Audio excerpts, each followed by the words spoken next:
मुज़म्मिल साहब ये बताएँ कि इंतखाबात को कलअदम करार देने वाले दरख्वास्त गुज़ार आज सुप्रीम कोर्ट में हाज़िर ही नहीं हुए। पाकिस्तान के आईन और कानून में ऐसा कुछ मौजूद नहीं है जिससे सुप्रीम कोर्ट कोई हुए हुए इंतखाबात को कलअदम करार दे। और आज काजी फायद ईसा साहब जब मुद्दई को ढूंढते रहे तो मुद्दई नहीं मिला। ब्रिगेडियर साहब रिटायर्ड जो है इन्होंने पिटीशन की है, इनकी पिटीशन सिर्फ मुस्तरद नहीं होनी चाहिए, ना इनको वापस लेने की इजाज़त होनी चाहिए। लेकिन लोग मुझे भी बहुत एतराज़ कर रहे हैं कि मुझे राय साकिब खरल के साथ ना हम न्यूज़ पे शो नहीं करना चाहिए था। हमारे जर्नलिस्टों को सियासी जमातों का आलाएकार नहीं बनना चाहिए। अगर आप उसको प्रोटेक्ट करते हैं और आप कहते हैं कि नहीं मेरा सोर्स बड़ा कीमती है, मैं नहीं बताता मेरे से ये किसने कराया, तो फिर मैं आपको उसका पार्ट एंड पार्सल समझता हूँ। रियासत क्या कह रहे हैं, वो भी मिसिंग है जो पहाड़ों पे बैठ के फौज से लड़ रहे हैं, जो फौज को मार रहे हैं वो भी मिसिंग है, और जिनको फौज ने पकड़ लिया है वो भी मिसिंग है। अस्सलाम वालेकुम। अंदर की बात मुज़म्मिल सोहरावर्दी के साथ मैं हूँ सोबिया अशरफ और आज की गर्मा-गर्म खबरों के साथ आपकी खिदमत में हाज़िर हैं। सबसे पहले अंदर की बात जानते हैं मुज़म्मिल साहब से। अस्सलाम वालेकुम मुज़म्मिल साहब। अस्सलाम वालेकुम जी, क्या हाल है? ठीक-ठाक हैं? अल्लाह का शुक्र है। मुज़म्मिल साहब ये बताएँ कि इंतखाबात को कलअदम करार देने वाले दरख्वास्त गुज़ार आज सुप्रीम कोर्ट में हाज़िर ही नहीं हुए। क्या मामला हुआ? देखिए, मुझे तो अंदाज़ा था कि पाकिस्तान के आईन और कानून में ऐसा कुछ मौजूद नहीं है जिससे सुप्रीम कोर्ट कोई हुए हुए इंतखाबात को कलअदम करार दे दे। और कोई कि जी सारा इंतखाब आप हल्का वाइज़ देख सकते हैं कि किसी एक हलके में ठीक हुए हैं या नहीं हुए हैं, पर आप पूरे 266 हलकों का इंतखाब बैक जुम्बिश-ए-कलम किसी कानून और आईन के तहत कलअदम करार नहीं दे सकते, और मैं बहुत हैरान था कि ये पिटीशन क्या है।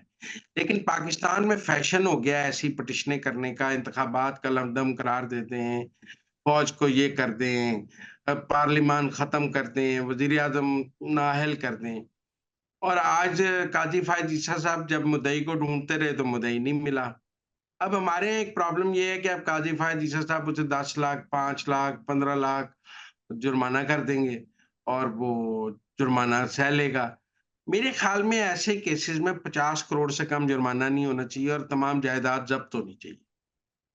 ये ब्रिगेडियर जिन्होंने ये ब्रिगेडियर साहब रिटायर्ड जो हैं, इन्होंने पिटीशन की है, इनकी पिटीशन सिर्फ हुँ, मुस्तरद हुँ। नहीं होनी चाहिए, ना इनको वापस लेने की इजाज़त होनी चाहिए, बल्कि ऐसी पिटीशनों पर 50 करोड़ से कम जुर्माना नहीं होना चाहिए, और तमाम अगर उसकी जायदाद 50 करोड़ से कम है, तो सारी जायदाद ज़ब्त हो जानी चाहिए और उसे आइंदा भी सारी उम्र ये जुर्माना अदा करना चाहिए। सारी उम्र उसकी जुर्माना अदा, ताकि कोई लोगों को हया हो कि ऐसी पिटीशनें की जाए। कल को एक पिटीशन कर देगा कि मुल्क में मार्शल लॉ लगाया जाए, फिर एक पिटीशन कर देगा कि मुल्क में जो है आइन खत्म कर दिया जाए। तो ऐसी पिटीशनों का रास्ता रोकने के लिए एग्ज़ेम्पलरी फाइन्स किए जाते हैं। आप न्यूयॉर्क में देखें, डोनाल्ड ट्रम्प को $35 करोड़ फाइन किया गया है। वो 35 करोड़ डॉलर कोई छोटा फाइन नहीं है जो उन्हें किया गया है। इसीलिए इतने भारी जुर्माने किए जाते हैं, ताकि आइंदा किसी को ज़रूरत ना हो। ये जो हत्या इज़्ज़त के मुकदमात में लाखों करोड़ों डॉलर जुर्माने किए जाते हैं, वो इसलिए किए जाते हैं ताकि आइंदा कोई हत्या इज़्ज़त ना करे।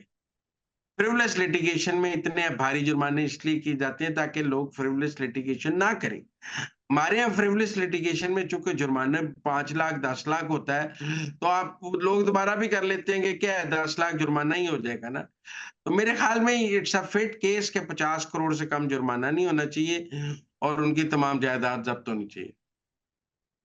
चीफ जस्टिस काज़ी फ़ाइज़ ईसा ने तो हुक्म दिया है मुतल्लिका पुलिस थाने को कि आप उन्हें ढूँढ के तो अदालत में ला के पेश करें। क्या वो आपको लगता है कि वो आएँगे अदालत में और ये केस कंटिन्यू होगा? क्योंकि सुप्रीम कोर्ट तो हुँ। इसको कंटिन्यू करना चाह रही है, इस केस को सुनना चाह रही है। जी, वो आप कहेंगे मैं वापस लेना चाहता हूँ, लेकिन मेरे ख़्याल में वापस लेने के साथ 50 करोड़ से कम जुर्माना नहीं होना चाहिए, और सुप्रीम कोर्ट को ऐसे मुकदमात में अब ये कानून बनाना चाहिए कि 50 करोड़ से कम जुर्माना ना करें, ताकि लोग खौफ से गलत मुकदमात दायर ना करें। अच्छा मुज़म्मिल साहब, एक और अंदर की बात बताएँ। जाली बैलेट पेपर्स की पहले तो एक वीडियो आई, फिर उसके बाद दूसरी वीडियो भी आ गई है। 2 एंकर्स ने वो रिकॉर्ड की लेकिन उनके अपने ट्विटर हैंडल से वो शेयर नहीं की गई। वो अज़हर माशवानी की ट्विटर हैंडल से शेयर की गई। ये असल इसके पीछे कहानी क्या है और इसके पीछे किरदार कौन-कौन से हैं? लेकिन लोग मुझे भी बहुत एतराज़ कर रहे हैं कि मुझे राय साकिब खरल के साथ ना हम न्यूज़ पे शो नहीं करना चाहिए था। वो हम न्यूज़ के एम्प्लॉयी हैं और हम न्यूज़ के पेरोल पर हैं और मैं भी हम न्यूज़ की पेरोल पे हूँ। जो हम न्यूज़ कहेगा मुझे वो करना है और उनके चूँकि इदारे की पॉलिसी है, तो मैं तो इदारे की पॉलिसी का वहाँ पाबंद हूँ। उनके बारे में जो फ़ैसला करेगा वो हम न्यूज़ करेगा, मैं तो नहीं कोई फ़ैसला कर सकता, लोग मुझ पे इतराज़ कर रहे हैं, मैं तो नहीं कोई उनके बारे में फ़ैसला कर सकता। लेकिन ये मेरी राय ज़रूर है कि हमारे जर्नलिस्टों को सियासी जमातों का आला-ए-कार नहीं बनना चाहिए। ये मेरी राय ज़रूर है कि आपको प्रोपेगेंडिस्ट नहीं बनना चाहिए। आपको जो है उनके प्रोपेगेंडे के लिए टूल नहीं बनना चाहिए।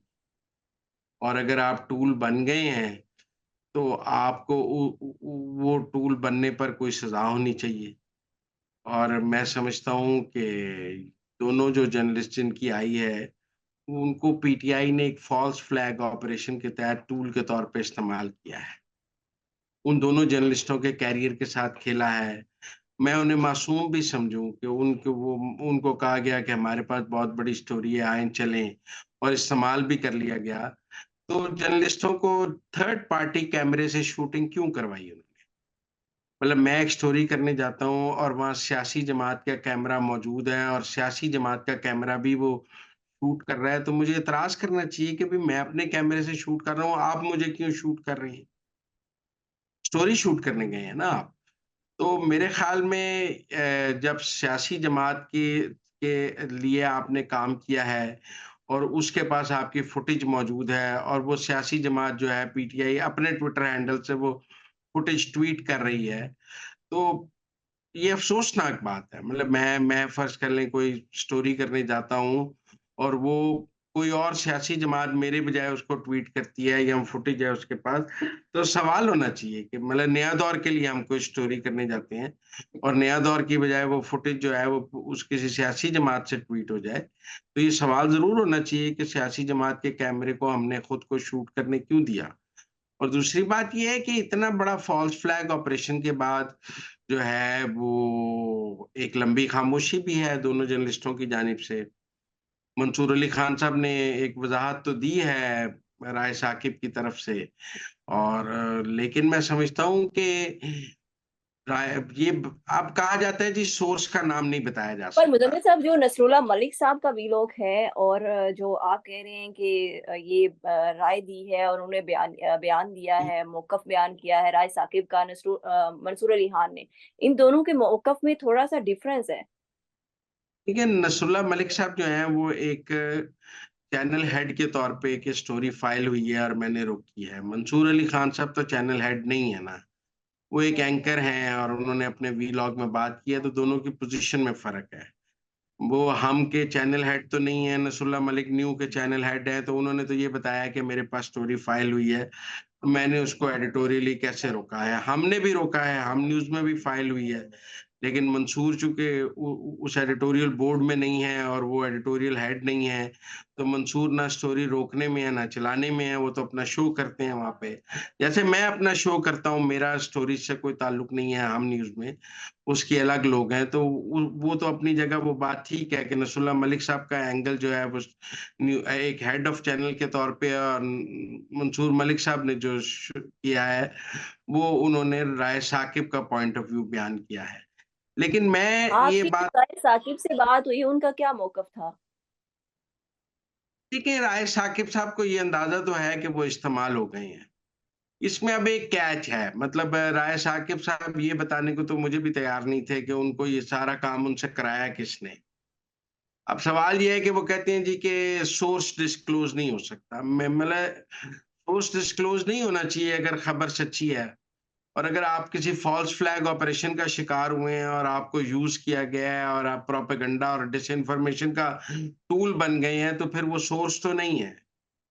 फिर जो आपको डिसइन्फॉर्मेशन के लिए इस्तेमाल करता है, प्रोपेगेंडा के लिए इस्तेमाल करता है, अपनी सियासी जमात के सियासी मकासद के लिए इस्तेमाल करता है, मैं उसको सोर्स हुँ, की हुँ। कैटेगरी में नहीं लाता। हुँ, मैं तो हुँ। उसको मैं उसको वो प्रोटेक्शन नहीं देने को तैयार जो एक सोर्स को हासिल है। मेरे हुँ, हुँ। नज़दीक तो उसने आपको इस्तेमाल किया है, आपके जर्नलिस्टिक करियर से खेला है और उसकी उसको सजा मिलनी चाहिए। वो अगर डिसइंफॉर्मेशन की है, प्रोपेगेंडिस्ट है, या उसने अपनी सियासी जमात के नैरेटिव को आगे बढ़ाने के लिए आपको इस्तेमाल किया है, तो आपको उसको प्रोटेक्ट नहीं करना चाहिए, मैं समझता हूँ। लेकिन अगर आप उसको प्रोटेक्ट करते हैं और आप कहते हैं कि नहीं, मेरा सोर्स बड़ा कीमती है, मैं नहीं बताता मेरे से ये किसने कराया है, तो फिर मैं आपको उसका पार्ट एंड पार्सल समझता हूँ। फिर मैं ये नहीं समझता कि आप कोई इनोसेंस में इस्तेमाल हो गए हैं। सोर्स की क्रेडिबिलिटी है जब उसकी दी हुई खबर सच हो और उसकी दी हुई इंफॉर्मेशन जो है वो बियॉन्ड रीजनेबल डाउट जो है वो एडिटोरियली बहुत करेक्ट हो। तो हम कह सकते हैं कि हम अपने सोर्स को प्रोटेक्ट करेंगे क्योंकि हमारी खबर ठीक है। मतलब कल को आप झूठी खबर, प्रोपेगेंडा आपके ज़रिए कराया जाए और आप कहें कि जी मैं उस सोर्स को भी प्रोटेक्ट करूँगा, जो आपसे प्रोपेगेंडा कराएगा, झूठी खबर कराएगा, जो आपसे फ़ॉल्स फ्लैग ऑपरेशन कराएगा, आप उस सोर्स को भी प्रोटेक्ट करेंगे तो मैं नहीं ये बात मानता, और मैं समझता हूँ कि जो आपके जर्नलिस्टिक एथिक्स के खिलाफ आपको इस्तेमाल करे, वो सोर्स नहीं है। उ उ उस वो मुजरिम है मेरे नज़दीक। उसको एक्सपोज़ करना हमारी ज़िम्मेदारी है कि इसने डिसइन्फॉर्मेशन के लिए मुझे यूज़ किया है। वो नाम सामने आना चाहिए और मैं समझता हूँ उसको एग्ज़ाम्पल बनना चाहिए। अगर उसको प्रोटेक्ट किया जाएगा, तो आप कहीं न कहीं जो है डिसइन्फॉर्मेशन को, प्रोपेगेंडे को, फ़ॉल्स फ्लैग ऑपरेशन की प्रोटेक्शन कर रहे हैं। डिसइन्फॉर्मेशन का जो भी सोर्स है उसको डिस्क्लोज़ होना चाहिए अगर आप इस्तेमाल नहीं हुए किसी सियासी जमात के थ्रू। अच्छा मुज़म्मिल साहब एक और बड़ी अहम पेशरफ्त हुई है इस्लामाबाद हाई कोर्ट ने रावलपिंडी डिवीज़न के 3 हलकों के नोटिफ़िकेशन जो है वो मुअत्तल कर दिए हैं। आगे क्या होगा? ये जो कामयाब हुए थे मुस्लिम लीग नून के कारकुन। उम्मीदवार, कारकुन तो नहीं, उम्मीदवार कामयाब हुए थे। उम्मीदवार जी, जी, उम्मीदवार, कामयाब उम्मीदवार। हुए थे तो वो देखिए, अब इसमें 2 राय हैं। एक ख्वाजा साद रफ़ीक साहब का केस है, जब उन्होंने इस किस्म का केस लेकर गए थे, तो 2018 में तो सुप्रीम कोर्ट ने व्यू दिया था कि जो नोटिफ़िकेशन हो गया है, हम उसको मुअत्तल नहीं कर सकते, हम लोगों को हक़ नुमाइंदगी ख़त्म नहीं कर सकते। जब साद रफ़ीक ने इमरान खान के खिलाफ इसी तरह का केस किया था और 2018 में तो सुप्रीम कोर्ट का फैसला मौजूद था। लेकिन आज उसके बरअक्स आपने नोटिफ़िकेशन मुअत्तल किया है। 2018 में आपका व्यू, अदलिया का व्यू था कि जो नोटिफ़िकेशन गलत भी हो गया है तो उसको मुअत्तल नहीं किया जा सकता। आप ट्रिब्यूनल में जाएँ और आप करें। और आज जो इस्लामाबाद हाई कोर्ट की ने कहा है कि नहीं, हम मुअत्तल कर सकते हैं। अब 2018 का सुप्रीम कोर्ट का फैसला ठीक है या आज वाला ठीक है, ये बात होगी। दूसरा, लोग सवाल कर रहे हैं कि जी जो जो जज साहब हैं, वो तहरीक-ए-इंसाफ के वज़ारत-ए-उज़्मा के उम्मीदवार के फर्स्ट कज़न हैं। क्या उन्होंने अपने फर्स्ट कज़न के 3 वोट का के खिलाफ पड़ने वाले 3 वोट कम किए हैं? जब उनका कज़न वज़ीर-ए-आज़म का उम्मीदवार है, तो क्या उनको ये केस सुनना चाहिए, अखलाकी तौर पे? अब ये बहुत बड़ा सवाल है कि मेरा मतलब है कि अगर जज साहब के कज़न तहरीक-ए-इंसाफ के वज़ीर-ए-आज़म के उम्मीदवार हैं और वो अपने कज़न के वोट कम कर रहे हैं, तो क्या ये जुडिशियल सहूलतकारी है या ये मेरिट है? मेरे ख़्याल में जजेस के जब रिश्तेदारों के मफ़ाद का काम हो, तो उन्हें केस नहीं सुनना चाहिए। पहले पेशावर हाई कोर्ट में भी हमने देखा कि एक जज साहब के कज़िन्स जो हैं वो पीटीआई के टिकट पे इलेक्शन लड़ रहे थे, तो जज साहब ने पीटीआई का वो केस सुन लिया। तो सबने एतराज़ किया कि जब आपकी पूरी फैमिली का सियासी मफ़ाद पीटीआई से है, तो आप क्यों सुन रहे हैं? इसी तरह उमर अय्यूब साहब के फर्स्ट कज़िन को भी केस नहीं सुनना चाहिए। ये आपका सियासी मुफ़ाद है उमर अय्यूब साहब के साथ, वो आपके फर्स्ट कज़िन है, मामे दा पुत्तर है, आपको नहीं सुनना चाहिए। और जजेस को, जिन जजेस के फर्स्ट कज़न सियासत में हैं, उन्हें सियासी मुकदमात नहीं सुनने चाहिए, क्योंकि फिर खानदानी रिश्तेदारियों पर सवाल तो पैदा होंगे और फिर मेरिट पे भी सवाल होगा। और फिर जब फैसले के ऊपर भी सवाल हो और रिश्तेदारी पर भी सवाल हो, तो फिर दोनों सवाल मौजूद हों, तो फिर क्या किया जाए? जैसे आज इस्लामाबाद हाई कोर्ट बजट था कि जी वज़ीर-ए-आज़म पेश हों, बलोच तलबा का वो जो केस था मिसिंग पर्सन का। मैं समझता हूँ पाकिस्तान में एक भी बंदा मिसिंग नहीं होना चाहिए और हर बंदे को आपको गिरफ्तार करके अदालत में पेश करना चाहिए। मिसिंग क्यों होते हैं? मिसिंग इसलिए होते हैं कि हमारी अदालतें इंसाफ नहीं करती हैं। यहाँ दहशतगर्द छूट जाते हैं। यहाँ जेट ब्लैक दहशतगर्दों को ज़मानतें मिल जाती हैं। जुडिशरी उनके केस हम्म। सुनने के लिए तैयार नहीं है। रियासत बेबस है दहशतगर्दों के आगे कि यहाँ उनको मिसिंग कर ले या अदालत में पेश करेगी तो ज़मानत हो जाएगी। जैसे 9 मई के मुल्ज़मान की ज़मानतें हो रही हैं। जैसे कोई जुर्म ही नहीं हम्म। हुआ 9 मई को, जीएचक्यू पे हमले के लोगों की ज़मानतें हो रही हैं, कोर कमांडर के घर के बाहर तो क हमले पे लोगों की ज़मानतें हो रही हैं, तो ज़मानतों की तो लूट सेल लगी हुई है। लोग 1-1 साल मफरूर और इश्तिहारी आने के बाद एक किसी और कोर्ट में जाकर राहदारी ज़मानत ले लेते हैं, एक लूट सेल है। आप वज़ीर-ए-आज़म को बुला रहे हैं बलोच मिसिंग पर्सन में। मतलब जाहिर साहब इतने साधे हैं, उन्हें पता है कि वज़ीर-ए-आज़म जो निगरान वज़ीर-ए-आज़म है, वो बलोच मिसिंग पर्सन पे कुछ कर सकता है। अगर ज़रूरत है तो डीजी आईएसआई और डीजी एमआई को बुला लें ना, आर्मी चीफ को बुला लें। वो नुमाना वज़ीर-ए-आज़म, वज़ीर दाखिला, सेक्रेटरी दाखिला, डीजी आईबी इनको पेश करें, उनके पास है बलोच तलबा। मेरा मतलब आप मेरी बात समझे ना। यहाँ तो उनके पास है, तो आप ये क्या शोबदाबाज़ी और नंबरबाज़ी और आप मेरा मतलब है इसे कहते हैं प्लेइंग विद द गैलरी। भाई जज साहब हिम्मत है तो आर्मी चीफ को बुला के कहें कि भाई बच्चे किधर हैं? बुला के डीजी आयता से पूछे। वो आपको बता देगा कौन से मेरे पास है, कौन से ईरान में है। वो मारंग बलोच ने कहा नहीं जब ईरान में हमने मारा है, तो उसने कहा जिनको आपने ईरान में मारा है उनके उनके वर्षा यहाँ बैठे हैं मिसिंग उनको मिसिंग पर्सन बना के। तो फिर मेरा मतलब है कि रियासत क्या करे? वो भी मिसिंग है जो पहाड़ों पे बैठ के फौज से लड़ रहे हैं। जो फौज को मार रहे हैं वो भी मिसिंग है और जिनको फौज ने पकड़ लिया है वो भी मिसिंग है। तो मेरा मतलब है कि अदालत को इस तरह रियासत का मज़ाक नहीं बनाना चाहिए और अगर ज़रूरत है तो फिर डीजी आईएसआई, डीजी एमआई को बुला लेना चाहिए। वरना ये वज़ीर-ए-आज़म को बुलाएँ, सेक्रेटरी दाखिला को बुलाएँ, ये प्लेइंग विद द गैलरी और शोबदाबाज़ी करने की भी कोई ख़ास ज़रूरत नहीं है मैं समझता अच्छा मुज़म्मिल साहब, अभी तक जितने भी हलकों की रिकाउंटिंग हुई है, उसमें तहरीक-ए-इंसाफ तो हारी ही है। अब ये जो 3 नोटिफ़िकेशन मुअत्तल किए गए हैं कामयाब उम्मीदवारों के एनए 46, 47 और 48, क्या आपको लगता है फिर रिकाउंटिंग होगी तो क्या तहरीक-ए-इंसाफ जीत जाएगी? नहीं, मुझे नहीं लगता तहरीक-ए-इंसाफ जीत सकेगी। अच्छा काम नहीं किया हुआ किसी ने। वो आप जितनी मर्ज़ी रिकाउंटिंग करा लें, रिज़ल्ट यही रहेंगे। इसलिए तहरीक-ए-इंसाफ का कोई केस नहीं है। धांधली का केस ये मीडिया पे लड़ सकते हैं, फ़ॉल्स फ्लैग ऑपरेशन करा सकते हैं, अदालतों में साबित नहीं कर सकते। ये 35 पंचर साबित कर सके थे। ये 2014 में 129 दिन धरना देकर ये धांधली साबित कर सके थे। जिन 4 हलकों की बात करते थे, वो चारों हलके दोबारा हार गए थे।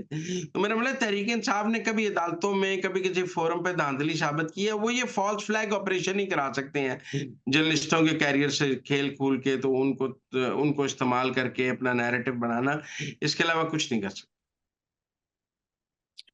अच्छा मुज़म्मिल साहब, इलेक्शन को नताज आने के बाद काफ़ी दिन गुज़र चुके हैं। अभी तक वफ़ाकी हुकूमत नहीं बन सकी और सूबाई हुकूमतें तो अभी तक दूर-दूर तक कहीं नामो-निशान नहीं नज़र आ रहा। तो पीपल्स पार्टी और नून लीग के दरमियान कोई फ़ॉर्मूला तय पा गया है हुकूमत के लिए? ये तय पा जाएगा, मुझे नहीं लगता ये कोई इतनी मुश्किल बात है। दोनों जमातें सोच समझ के मुज़ाकरात करके आगे चल रही हैं। मुज़ाकरात ना होते तो सारे कहते फ़ौज ने बैठ के 1 मिनट में मुआहदा करा दिया है। आपस में चीज़ें तय हो रही हैं और तय अभी दिन भी बहुत हैं, 14 दिन मौजूद होते हैं। लिहाज़ा मेरा नहीं ख़्याल इसमें कोई ऐसी परेशानी वाली बात है, लेकिन दिन लगने से यकीनन स्टॉक एक्सचेंज भी गिरा है। और एक हुआ है लेकिन जब हो जाएगा तो मेरे ख़्याल में सब कुछ हो जाएगा। एमक्यूएम से भी मुज़ाकरात होने थे, पीपल्स पार्टी से भी होने थे। पीपल्स पार्टी और एमक्यूएम के बहुत डिफरेंसेस हैं। सिंध की गवर्नरी पे बहुत फटा है। अगर सिंध की गवर्नरी एमक्यूएम को देते हैं तो पंजाब की गवर्नरी पीपल पार्टी माँगती है। तो इसमें क्या किया जाएगा? ये कोई छोटी-छोटी चीज़ें नहीं हैं, सबके स्टेक्स हैं और ये चीज़ें तय होने में यकीनन वक़्त तो लग जाता है। तो इसलिए लेकिन इन द एंड मेरे ख़्याल में सेटलमेंट हो जाएगा। क्या सेटलमेंट में पीपल्स पार्टी काबीना में शामिल होने के लिए तैयार हो जाएगी? फर्स्ट फेज़ में तो नहीं होगी लेकिन सेकंड फेज़ में हो जाएगी क्योंकि उनकी भी अब बेइज़्ज़ती है अगर वो कैबिनेट में शामिल हों। इतनी ना करके कल हलफ़ ले लेंगे तो लोग कहेंगे किस बात का नखरा था। इन्होंने बिलावल के पल्ले ही कख नहीं रह जाएगा अगर आप कैबिनेट में हलफ़ ले लें तो मेरे ख़्याल में फर्स्ट फेज़ में तो नहीं होंगे, 2-3 माह बाद हो सकता है। Thank you so much Muzammil साहब कि आपने हमें अंदर की खबर से बाखबर किया। मुज़म्मिल साहब के मुताबिक इस वक़्त हुकूमत साज़ी के लिए मुज़ाकरात जारी हैं, पर ये है कि पीपल्स पार्टी पहले फ़ेज़ में नहीं, दूसरे फ़ेज़ में हुकूमत का हिस्सा बनेगी। इसके साथ ही मुझे इजाज़त दें। अल्लाह हाफ़िज़।